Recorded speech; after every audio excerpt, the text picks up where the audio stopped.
Hello hello आई रे, तू फोनवा काहे ना उठा रहल है? आगे मोटरसाइकिलवा चला रही है यही से पता न चल रहा। सब सखियन के बॉयफ्रेंडवा कुछ कुछ गिफ्ट देलखिन, अब सब लेके गेले घूमे। आगे तो हमहू गिफ्टवे लेवे ना आयल हलियो गे।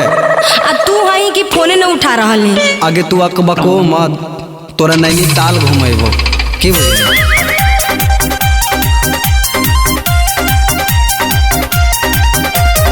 एक जनवरी के की हम प्लान रे, बड़ी मन करो हक मिले के जान रे।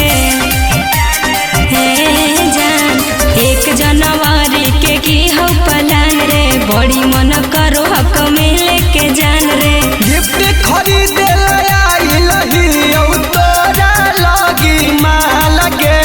नया नया साल मनैबै चली के नैनीताल गे। नया नया साल मनैबै चली के नैनीताल गे। आगे तोरे चलते तो आज नया नया 4 व्हीलर ले लिए कि जब नैनीताल घूमे नया साल मनाबे।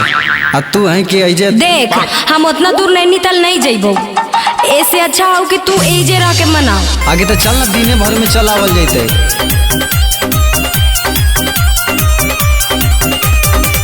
मम्मी पापा के पहरा हको हमरा ऊपर रे, कैसे के जइबो हमें तू ही बोल लभर रे। कहीं हल जाही सखिया के घर गे, दिन भर में आई जगो काहे लगे डर गे। मिले ले दिल हमरो रहतो छोड़ा बेहाल रे। नया नया साल में घूमबो नैनीताल गे। नया नया साल में घूमबो नैनीताल गे। आओ देख, वीडियो में राजगीर है, हम निकलो ही घर से, आ तू चल, हमनी सब सवेरे घूम के चल आइए। घरों के लोग नहीं जानते। सब छोरा तो राजगीरे जाए, हमनी दोनों के कोई देख लेती तो घरा में आके बोल न देते गे। दिमाग ना हो की तोरा। म्यूजिक बाय रविराज देवा।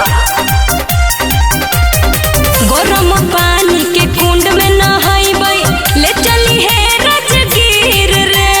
साथ सवेरे आई जइबै, खींचबै तस्वीर रे।